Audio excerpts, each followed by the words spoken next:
shoe, I said that you claim it. It's that Xbox, spin the block, his legs live. Fast talker, no riddling, moonwalking, selling moon rock just to make dividends. You in traffic with family? That much make it a portrait. Gun kick back, knock grannies from porches. David on the scene, you know that it's scorching. What's the man with king? No response to the saying, advancing the line, advancing the payment. You front the game and shoot, what said that you claim? You already know the time, told my boys to hold the line. We gon' shoot it out in seconds, leave you posted like a vine. Bow your head down to the king, leave your roses at the shrine. We stay ready for the war, just need the king to drop the sign. Say what you running from, what you running from? I'm with my team, we bleed green, that's what you wanted, huh? Say what you running from, what you running from? I'm with my team, we bleed green, that's what you wanted, huh? This what you wanted. This what you wanted, huh? Peace and blessings, and welcome back to Xbox Frontline News with your boy, the King. Today's Tuesday. It was a hugely eventful day.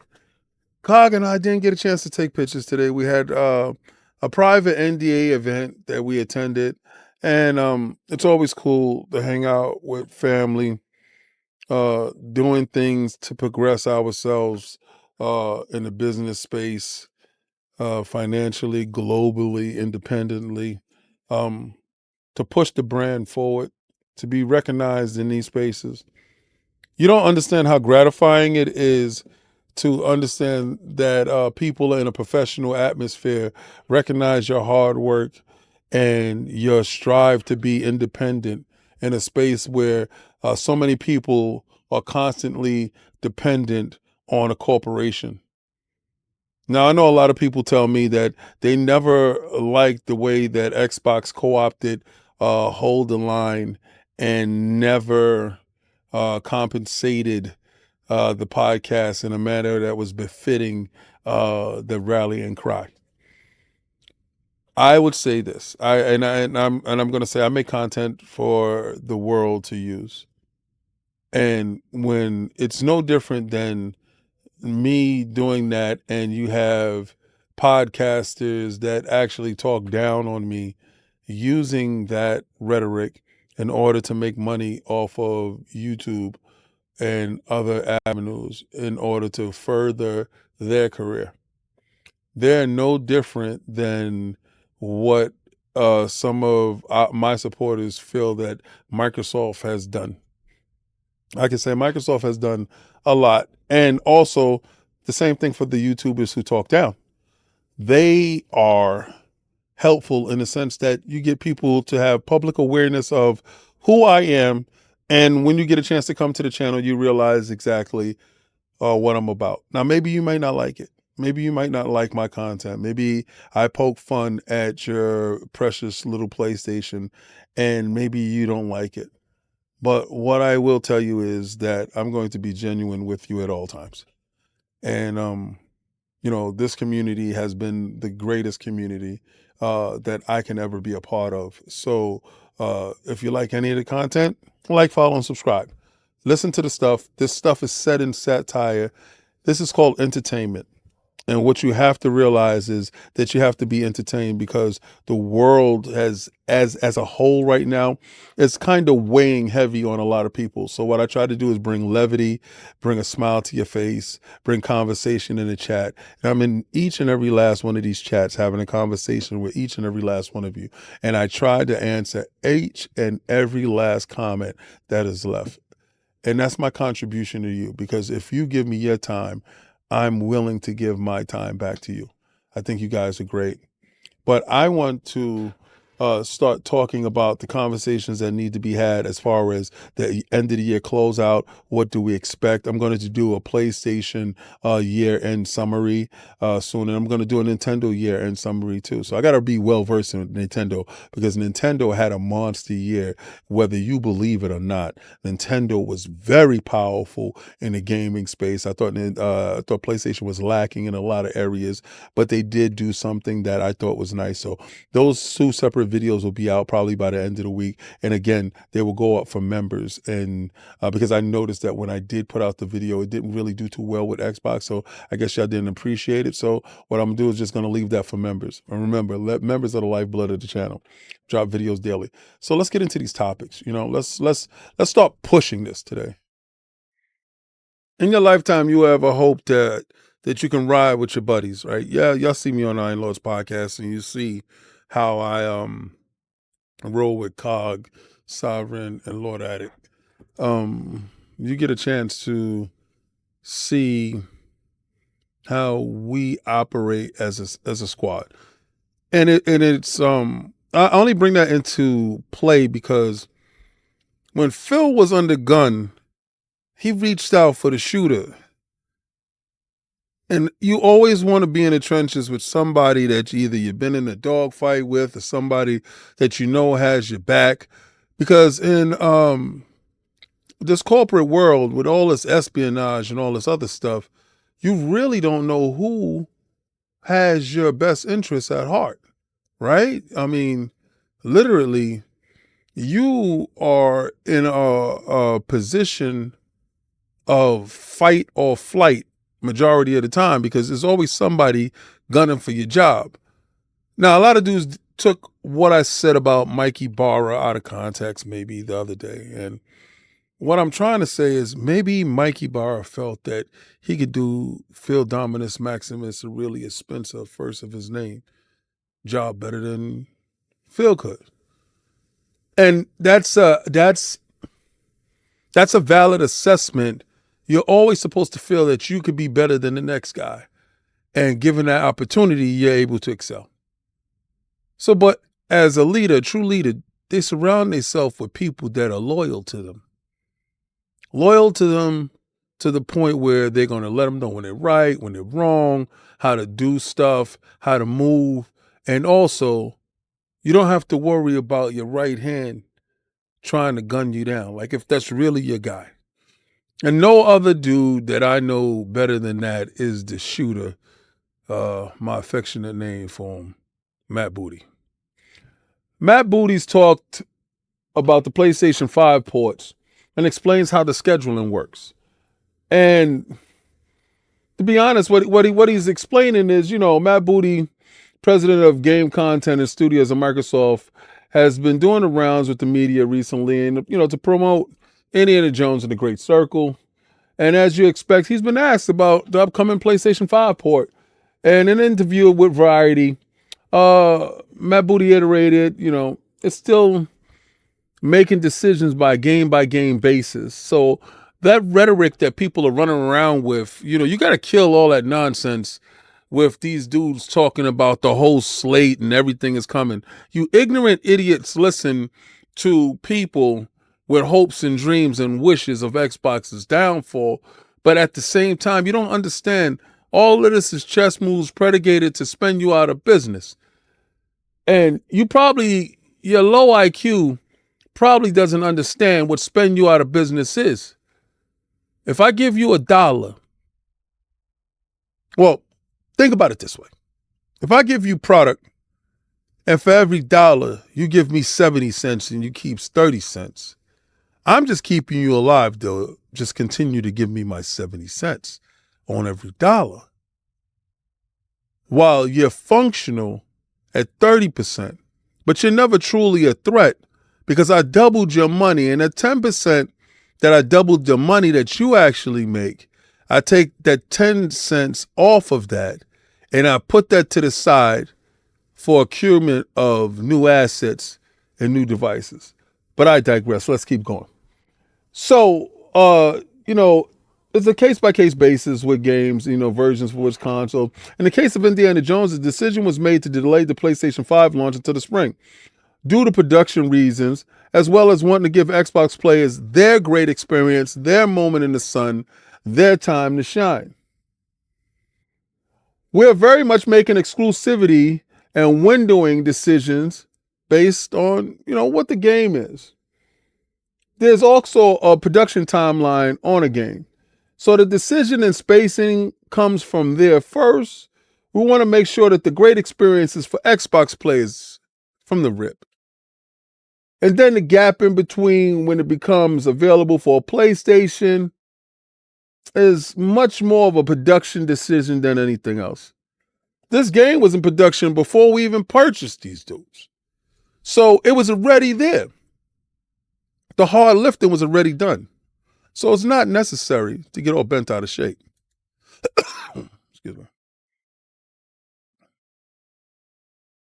back at it. Based on this, it sounds like Microsoft is willing to follow similar patterns in the future releases, launching them first on Xbox and then providing a PlayStation release later on. Now, see, that's not what he said. You know, people make up their own narrative. And the sad part about it is, it's inevitable that the controversy will continue whenever these announcements are made, but don't expect them to stop. Xbox Phil Spencer even mentioned, you see, that there's nothing off the table when it comes to PlayStation ports. And the problem with these conversations and these rhetorics is that these individuals that are reporting this operate in a hope area. What I always would tell you, and this is the sad part, why aren't you asking for a PlayStation to make PlayStation games? Why is the conversation centered around the company that supposedly doesn't have games, or that games are lame and you don't want them?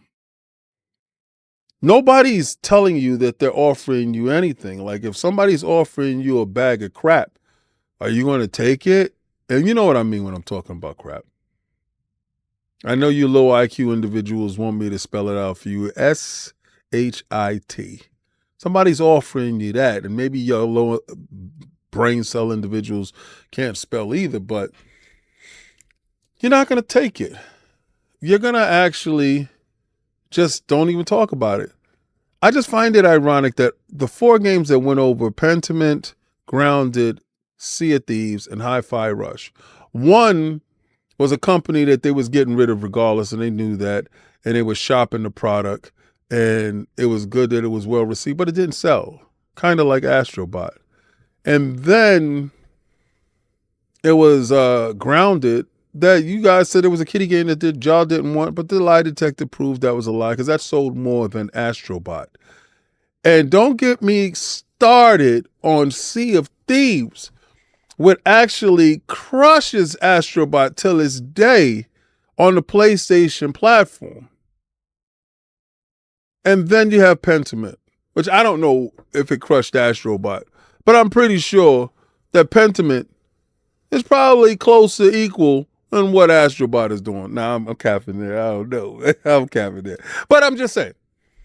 The fact of the matter is this. You guys really got to stop it, man. Start demanding more from your platform. Start asking your platform to give you some games. And stop begging.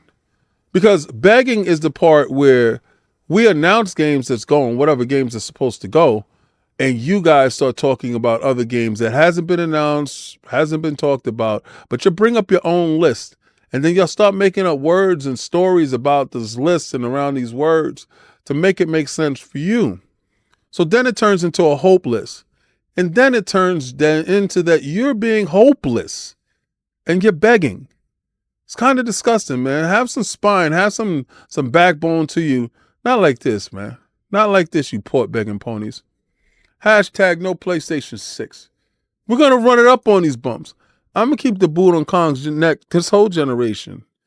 And you guys know who I am. I'm not going to stop banging. Pause. Until you become an app. Is he this? Is he that? Is he that? Or is he this? Is it this? What is it? My question to individuals is, what do you think is going to happen at this Game Awards? We have so many conflicting thoughts when it comes to this. I'm not conflicted at all.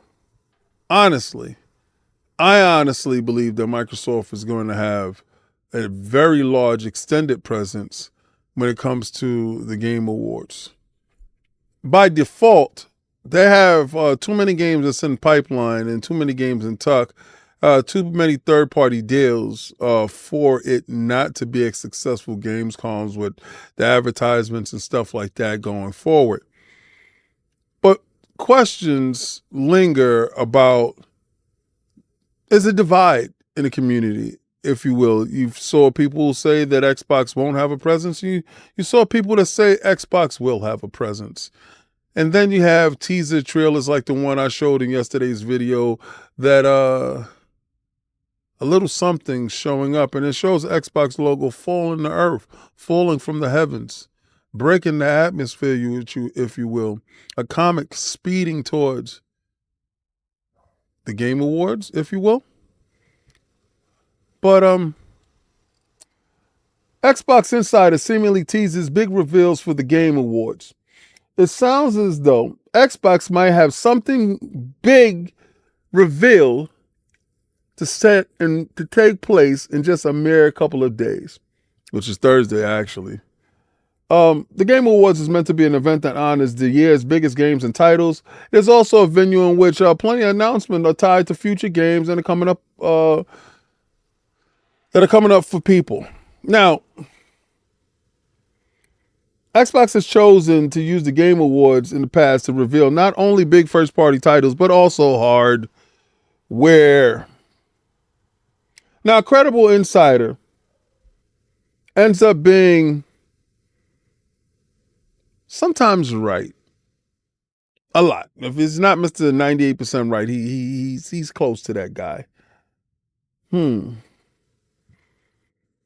But the early reaction is that Xbox is supposed to have a big presence at the Game Awards once again. In a recent post in a social media reporter, my man Jez Corden seemed to drop a hint that the Game Awards will have some very big reveals. Corden praised the show's producer and host, Jeff Keighley, for cooking, presumably in relation to what the Games Awards will have in store. Corden didn't add anything else to his statement, but said they were enough to get many quite excited and prompt a bit of speculation. Old boy Jeff Keighley cooked, Gordon said in his cryptic post. So how does this message from Corden tie into Xbox? Well, Xbox is the beat that Gordon tends to cover the most. Well, he works for Windows Central, which, why wouldn't you put that here? Like, why wouldn't you put where he works from? If Gordon happens to know anything, it may happen to be at the Game Awards. It would make sense for these reveals to be tied to Xbox and upcoming games. Why wouldn't he put where he works from here? He goes into how it's also worth noting that Xbox has a very big 2025 on paper, which could warrant the company making some announcements at the Game Awards in 2025 alone. Xbox has Avowed, South of Midnight, Fable, Doom, Dark Ages. This is in addition to other games like State of Decay 3, Perfect Dark, Marvel's Blade, and Gears of War Edict. Well, we also know that Perfect Dark's not coming out next year. State of Decay 3 not, Blade isn't, and Gears isn't. So that right there is a bunch of bunk. Now, do I believe that Xbox will have a wonderful show? Yeah. Do I believe that the handheld will be shown? Yes. And I'm Mr. 98% right all the time. The reason why I think it's going to be shown because Sarah Bond, the Queen, told you that it would be. She told you that they will be showing hardware at the end of the year. Now, and let's say they didn't show anything. Well, then they did show hardware as far as the all-digital Series X, the upgraded Series S, and another piece of tech. I forgot what it was. But also you had the Amazon Fire Stick and all that other stuff, right? So they did want to talk about the store, and that is being held up by that Google stuff. I'm going to bet my knees on the handheld being shown because when she said that other tech was already talked about. So I think the handheld will be revealed and it's not coming out until 2026. I think that's around the cadence of the Series X and S, how that went. So pretty much, I think you're going to get a chance to see the form factor. And it would be wild to see the form factor in the handheld before the Super Nintendo Switch. Oh yeah, I'm coining that, and I believe it's going to be called the Super Nintendo Switch. Yeah. SNS. Sexy. Everybody's been asking Call of Duty, when there's all these ABK games coming through. Well, from what I hear, 3 Call of Duty classics could be heading to Xbox Game Pass soon. They suddenly received new PC releases, and ever since Microsoft acquired ABK Blizzard last year, we periodically been seeing classic titles from the company's back catalog receiving new PC version, usually followed by the Xbox Game Pass arrivals at some point later on. This week, 3 classics Call of Duty titles have suddenly received new PC versions of the Xbox Microsoft Store, and this is Call of Duty 1, plus the Global Offensive Expansion Pack, Call of Duty 2, and Call of Duty Modern Warfare, Call of Duty 4 Modern Warfare. These titles are a prelude to something greater to come.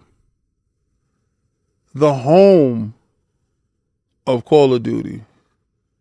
Xbox is trying to corner the market like they did with the 360 as a first-person shooter box. But at the end of the day, Xbox has become so versatile that it seems to have the stranglehold on the Western culture's RPGs as well. But before you get excited, there's no guarantee that these games will come to Game Pass before the end of the year, but even before the midway point throughout the year. The Spyro Reignited trilogy received Microsoft PC Store release in April, for example, but it took until November for it to get to Game Pass. Tony Hawk 1 and 2 received a new PC release in June, but still hasn't arrived in Game Pass 6 months later. Ultimately, it's hard to predict on a concrete date. The news arrival almost certainly means that Microsoft is planning a classic Call of Duty drop in 2025, though perhaps including even more than just these 3 titles.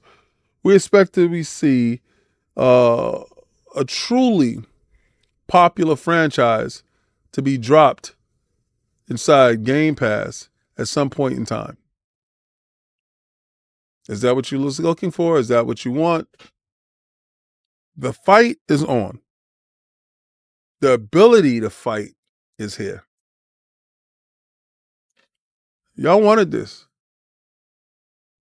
Y'all asked for it.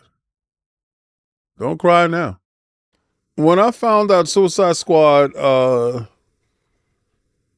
versus the Justice League, or kills the Justice League, was coming out and we was under NDA and I got a chance to play it, I actually thought the game was pretty cool. I thought it was nice. I'm not even gonna lie. I'm not like these dudes. Like if I thought something was decent and was cool, I'm gonna rep it, right? And I thought it was cool. I thought the traversal was good. Every character had their own traversal mechanic, and it gave you, yeah, the world look a little wonky, but a lot of games nowadays use these little mechanics to keep stuff going on. Now, did I think that it needed to be a game to service? I think that's where they messed up and they went wrong at. But the game got constantly bashed.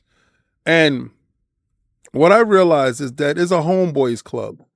And a guy can have a different opinion than another dude, but if the group is leaning in one way, and a lot of us talk in the backgrounds when we're not supposed to be talking to each other, I'm going to keep it a bean with you, about games that's under NDA that they all playing. We're all playing them. And when I come across a couple of people that didn't like a game that I'm playing, but I like the game, I just be like, whatever. Like, what you eat don't make me ish. Like, I'm not going to sit there and change my opinion of a game just because you didn't like the game. So I thought the game was pretty decent. Did I like the direction of where they were going as a game of service? No, absolutely not. But I did like the game. I thought the game was cool because, remember, I'm a character dude, like an IP dude. I actually love the fleshed out characters. I love the content between it. I love the banter. I love the feel of what was going on, the conversations that were being had. I like the stuff about it. So when I found out Steam was selling the game for $5, I ran out and purchased the game. I don't really have a large library on Steam. And when I do play my Steam, I play my Steam Deck or I play my Steam on my PC. And that's very few and far between, unless, the Lord's is traveling. But they finally put the kibosh on it, and Suicide Squad Kills the Justice League achieved Xbox achievement saved with offline mode. So they're gonna have offline mode because they're about to, pull this thing off servers and just allow you to play the game, and they're gonna let you play Deathstroke. In the final season DLC, you get Deathstroke. Rocksteady, I thought, see, everybody wants to blame Rocksteady and said they synced WB because they should have went for a different game. Oh boy. It's a sad thing because I always want to see games win, right? So a lot of times when people are looking for a game to fail, my want and need for the game to win overrides that. This game, in my opinion, though flawed, not the best, but it had iconic characters that had my interest and had my attention. And storyline wise, we're not going to sit here and lie and say the story wasn't good. Graphics I thought was damn good. Animations were good. I felt that people had an agenda against certain things that were going on with this title that made them make certain decisions to band together to hate on the title because you couldn't control Batman. You want a Rocksteady game, but you wanted Batman. The game has not been the worst game this year. And I can't say the game lived longer than Concord. But I'm going to also say that DC Universe lived so long and it was a mediocre piece of crap that I dropped the same day. And to see this game, which I think is really cool in a lot of aspects, get shut down in this manner, I'm just like, damn. They get beat up for trying something different and trying not to give you the same Batman Arkham this and Batman Arkham that, and you didn't like Batman Knights, Gotham Knights, because in the first few minutes, Batman's dead. So they give you this game, and again, there's an issue.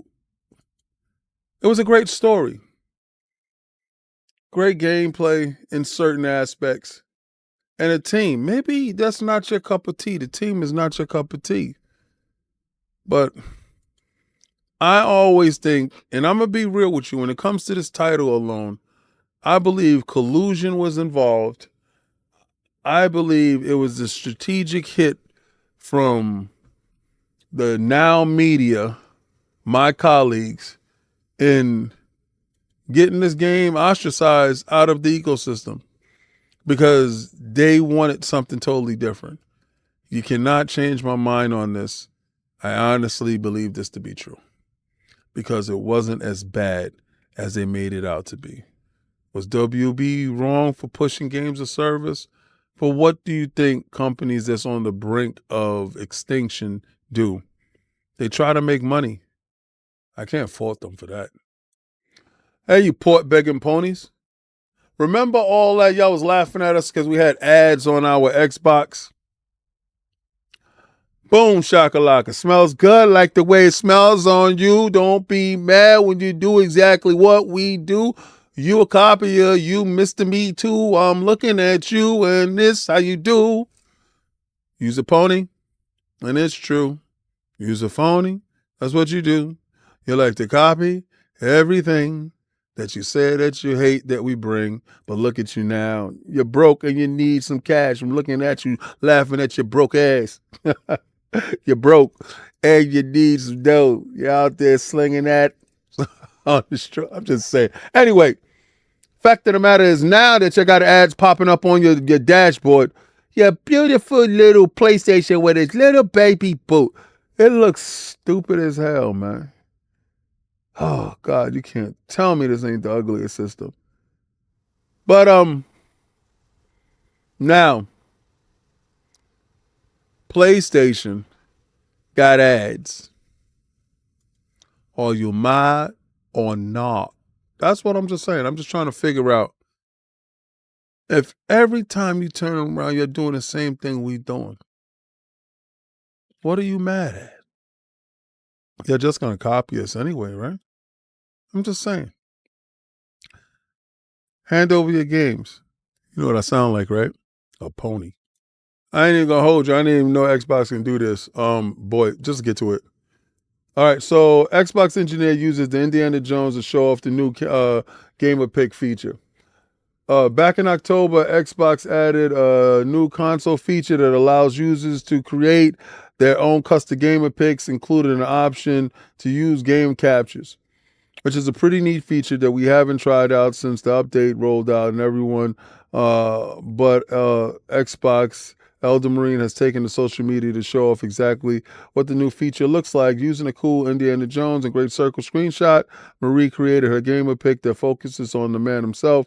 The initial image is much wider in angle, but uses the tool set you can zoom right where you like it, and that's pretty cool. Like that's pretty cool. That looks really nice, right? And you can upload that gamer pick right there, as you see that right there. I think that's cool. I think that's a great thing. It looks like a pretty flexible feature, and they attempted to give it a try. So, I don't know. Let me know if y'all knew that. I did not know that. 52 years old this day, and bro, just figured that out. So, I'm going to screen capture something and making my gamer pick. Nah, my gamer pick is wild dope anyway. I'm not getting rid of that because that's when me and Phil Dominus Maximus Aurelius Spencer was very young in this warring sport that we got going on in this video game world. So nah, I'm gonna keep that pick because I don't think I even got another copy of that pick, which is crazy.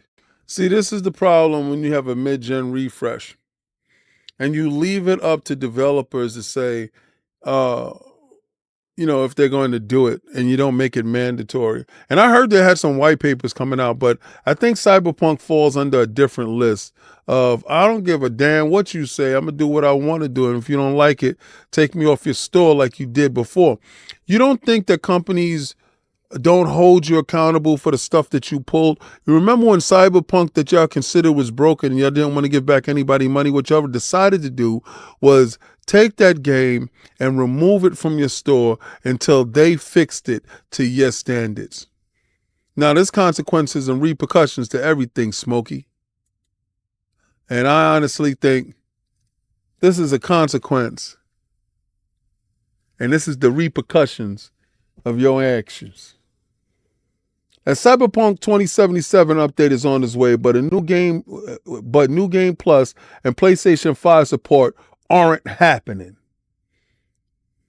Cyber 2077 is getting another major update soon.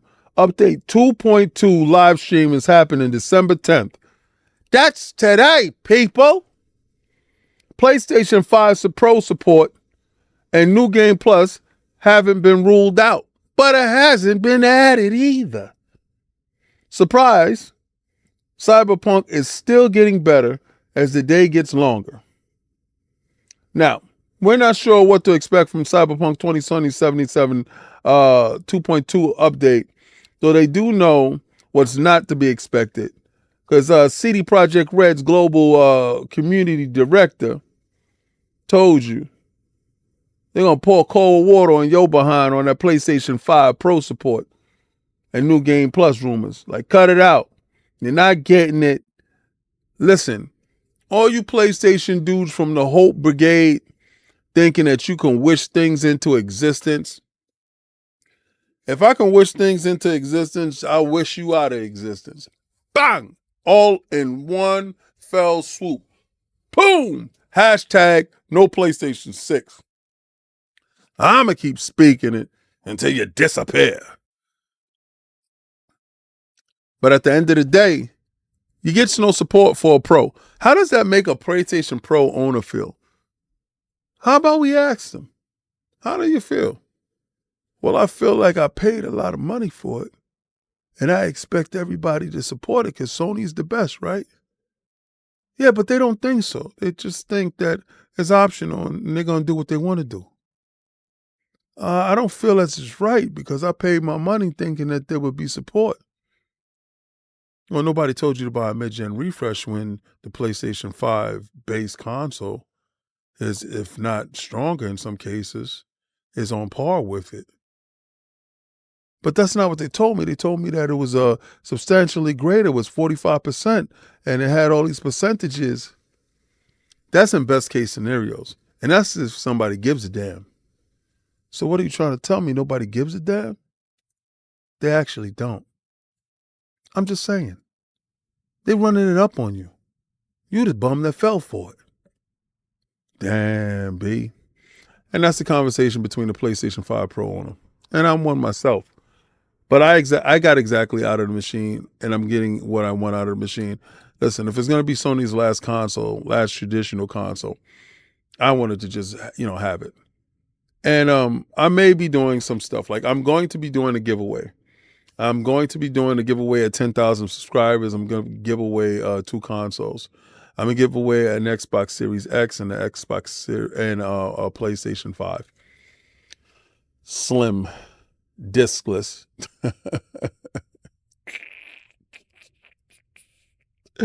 I'll probably try to get a disc version. But yeah, I'm gonna start running that promotion. I'm gonna start doing that because I think that is something to do. A lot of people need some stuff, and yeah, it's just the right thing to do, right? Because a lot of the gamers are still stuck in previous generations, and yeah, I saw some people saying some stuff on Twitter, and usually around this time of the holidays is very dark for some people. So I'm just gonna try to do my best to help out on my end if I can do it. Just whatever. I try to do my best. I understand. You know what? To be honest with you, I'll make a little joke about this, and seeing a company just flat out talk about they don't have plans to support a feature, and that's a very big title, and you would want with that title to get those patches and get the ray tracing up to par because that game does sing on a PC. You would think that game would sing on a PlayStation 5 Pro, and I kind of felt that it was kind of a sucker move, if you will, for them to just be like, nah, we good. But I understand that's not a priority based on past experience with Sony and what happened. They could have handled it better. They could have handled it like Microsoft did. But each his own, right? I got an idea. How about instead of port begging for Forza from Xbox, how about you take your sorry behind over to Walmart and go get your Gran Turismo 7 just for $20 right now? It's the lowest price yet. But I get it. You port begging ponies will all rather pay $70 for old Forza Horizon 5 instead of going out and buying this. And y'all probably will spend another $80 for Forza Motorsports because y'all are that just weak. Y'all are dying for Xbox games and don't go support your own. Hey, prove me wrong. But I'm just Mr. 98% right all the time. Now, one of you dudes is going to jump out of your bed and go make it happen.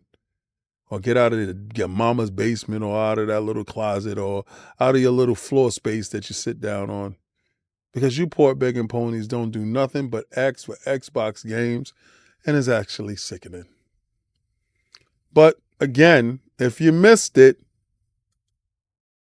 $20. $20.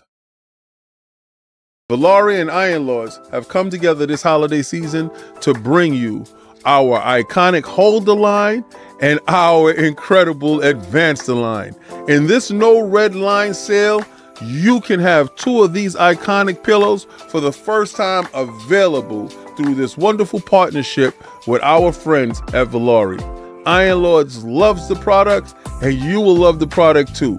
This product sale only lasts this holiday season. So please, hit the link, get over there, and make sure you hold the line on these no red line sales, because I'm telling you, the gamer in your household will love it.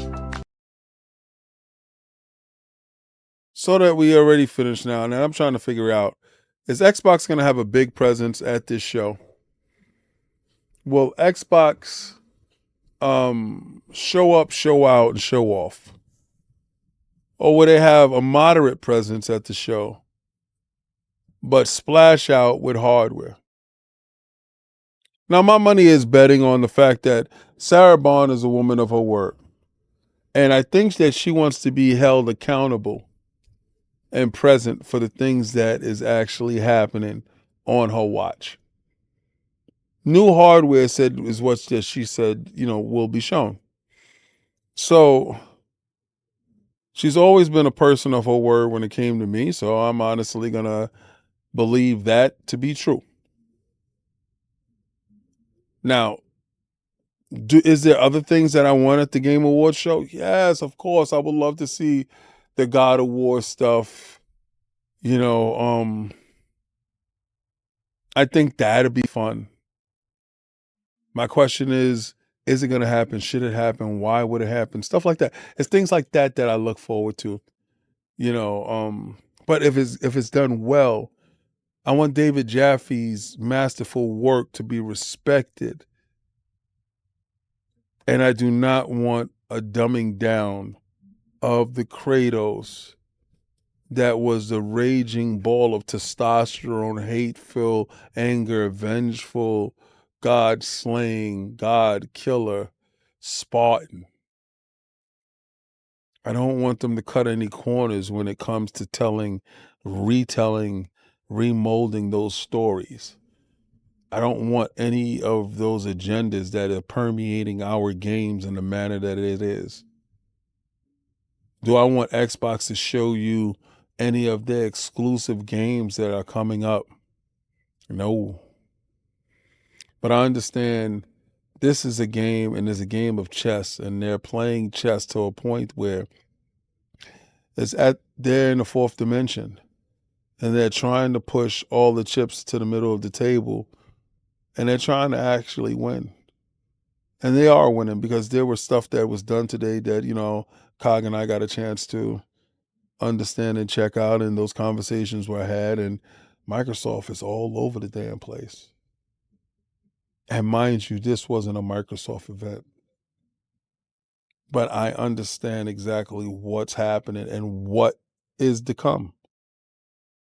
So who has the larger presence at the Game Awards as far as announcements and surprises? I think we see Sony make a conversation. I see Xbox making a declaration. And does Nintendo, which Nintendo normally doesn't do they make an indication or introduction to what's new, what's to come? Does the Super Nintendo Switch make its amazing debut? Is it something that has happened? Will we talk about this Game Awards for all the hardware that is shown? Is that a thing?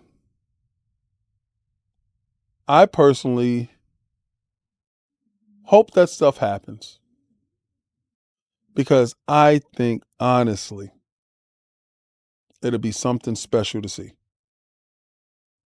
That all big 3 show some form of tech of something, and have conversations swirling around where the industry is going. Now, do we get a chance to see the first AI produced game at this Game Awards? What do you think is going to be the new, hottest, latest conversational piece? Because I could have led today with all the bad news that I did get today, with People Can Fly and a couple of other studios having closures and stuff like that. During this holiday season, there's enough bad news to go around that I don't want to spread any more bad news.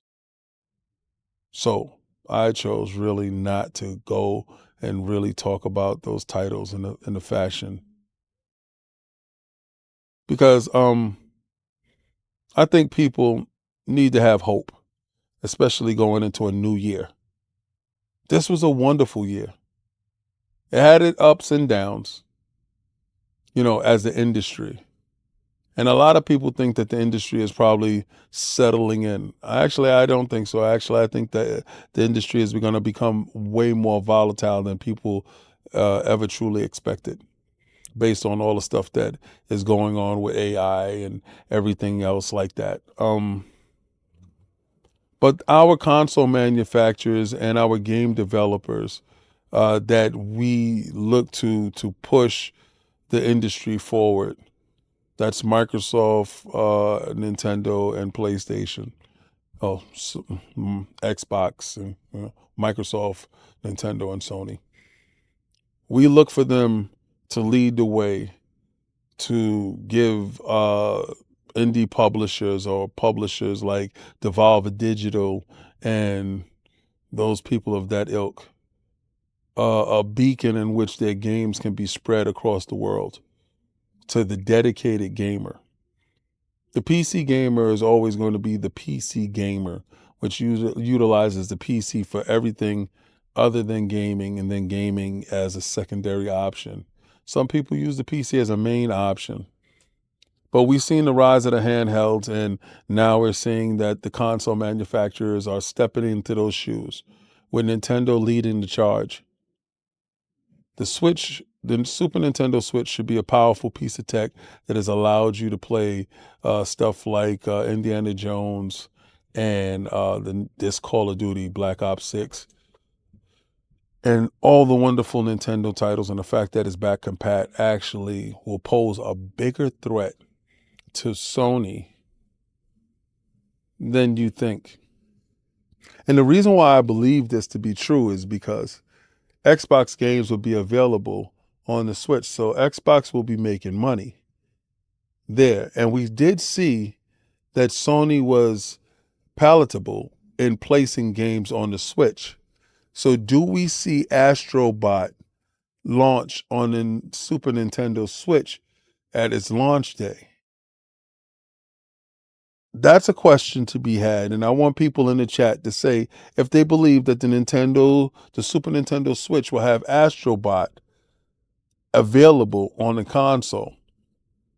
Because I think it was selling buckets. Because Xbox and Microsoft is not shy with their partnership with Nintendo. And that Lego Horizon wasn't shy with day and date on the Switch. So does the big two look at the third option as a viable candidate to sell their software on the new hardware in order to offset some of the costs of the loss that they're receiving in this generation?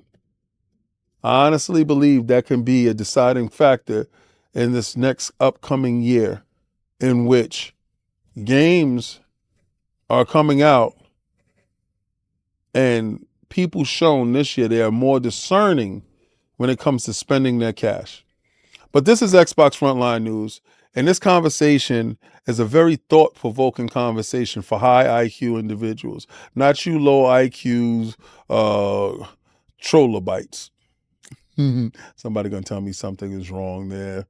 Listen, I'm not an archaeologist, but I do have a guy named Indiana Jones. And he's on Game Pass. Shout out to the new patch that went out that fixed a whole bunch of stuff. If that was pretty quick work too that they did that. But I'm gonna take that logo and I'm gonna throw it around the Game Awards because now I'm anticipating it. I really wasn't before, but now I'm anticipating it, and not who wins and all that other stuff, but just honestly, what's the announcements? What you buying? What you looking for? Try to play the Game Pass.